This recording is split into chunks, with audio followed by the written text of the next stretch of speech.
History of my oldest ancestors of whom I am very proud descent. July 10th, 1099, dies Don Rodrigo Diaz de Bivar, El Cid Campeador, my 31st grandfather, 5 times my grandfather, Count of Bivar, Lord of Valencia, mythical Castilian knight, ensign major of Sancho II, King of Castile, the first to use the surname and arms of Bivar, or Bivar, conqueror of Valencia and self-styled Prince Rodrigo el Campeador.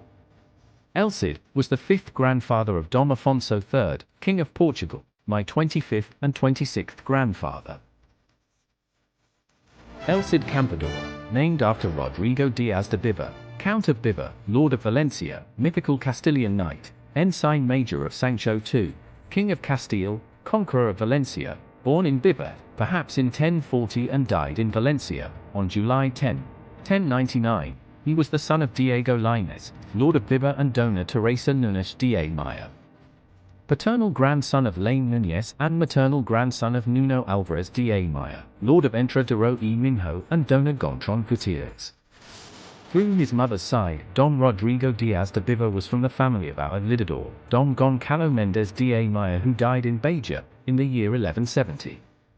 Don Rodrigo Diaz de Bivar died at the age of 56, called El Cid, from the Moorish Sidi, Lord, and Campeador, which means champion, was a noble Castilian warrior who lived in the 11th century, a time when Hispania was divided between rival kingdoms of Christians and Moors, Muslims. His life and deeds became the colors of legend, especially due to a song La Canción de Mayo Cid, dated 1207, transcribed in the 14th century by Pedro Abad, whose manuscript is in the National Library of Spain, a reference for knights of the Middle Ages. The image that emerges from this manuscript is that of the idealized medieval knight, strong, brave, loyal, just and pious. But there are other sources that are much less favorable. The story of El Cid Campeador, or Mayo Cid.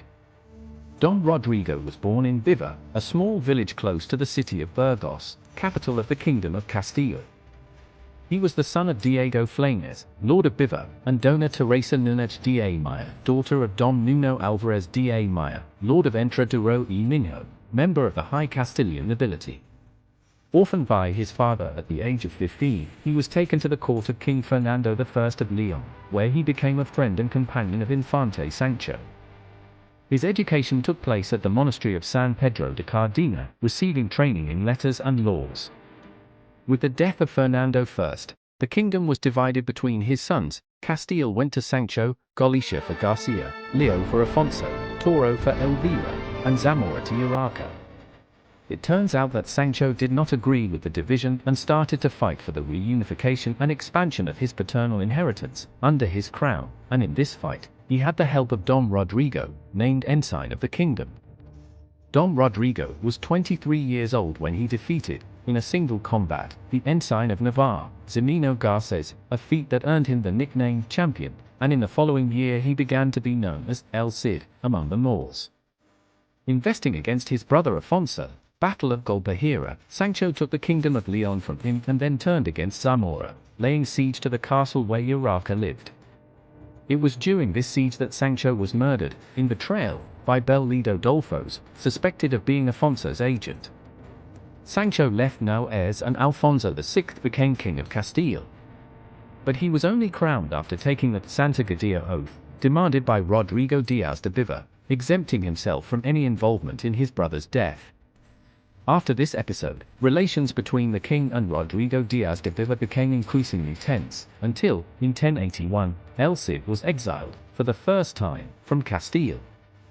At this point, his story is told in 2 different versions. According to La Canción de Mayo Cid, 300 of the best Castilian knights decided to accompany him in exile, making Zaragoza their headquarters and fighting victorious battles against the Moors.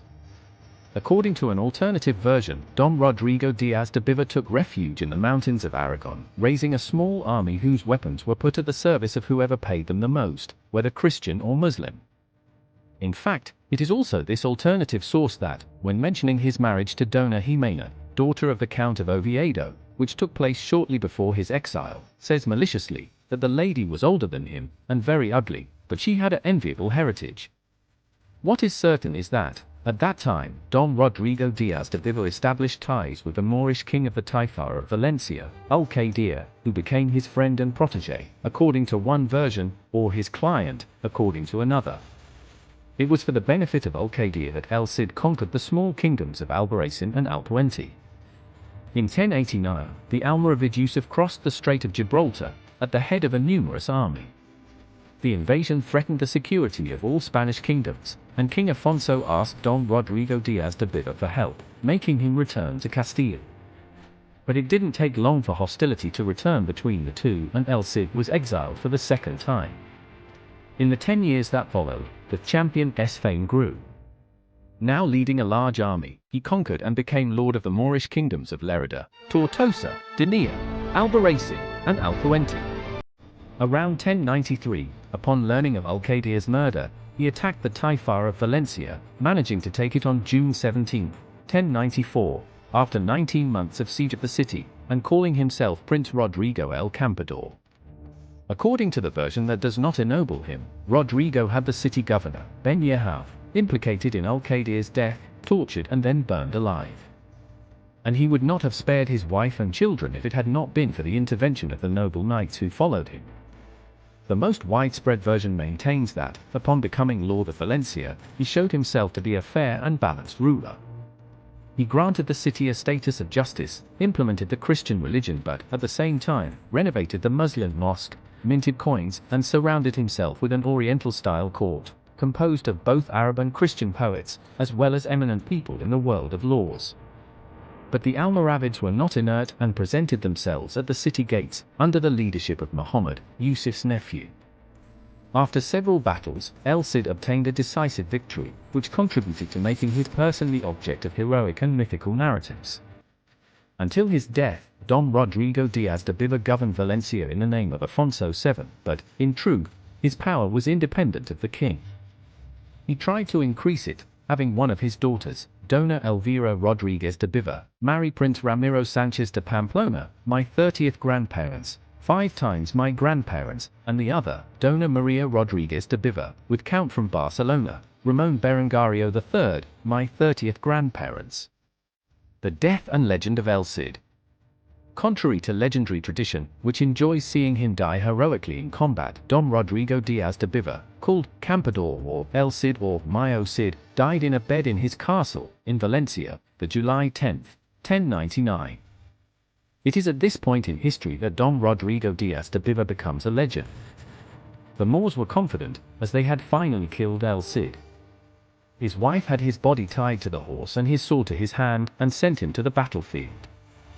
When they saw El Cid on top of his horse, they fled and were pursued and defeated by Don Rodrigo's army.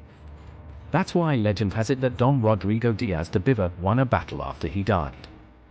His remains, together with those of his wife, Dona Jimena, are buried in Burgos Cathedral. The Lusitano Armorial states the following about the arms of Bivar. The weapons of the Bivares are, called to do, the first party, first, quartered in red with a gold castle, Castile, and in silver, with a purple lion, armed with blue, Leo, second, in red, with 4 golden parlors, Aragon, the second in red, with a green home oak, plucked in silver, flanked on the left by a golden lion, the lion of the shield. Family and descent.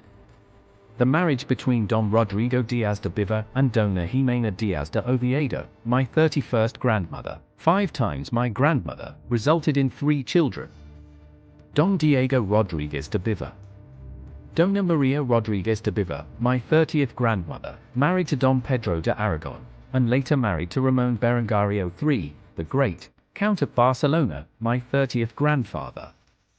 Dona Elvira Rodriguez de Bivar, married to Ramiro Sanchez, Infante de Navarra, Lord of Monzon, my 30th grandparents, 5 times my grandparents.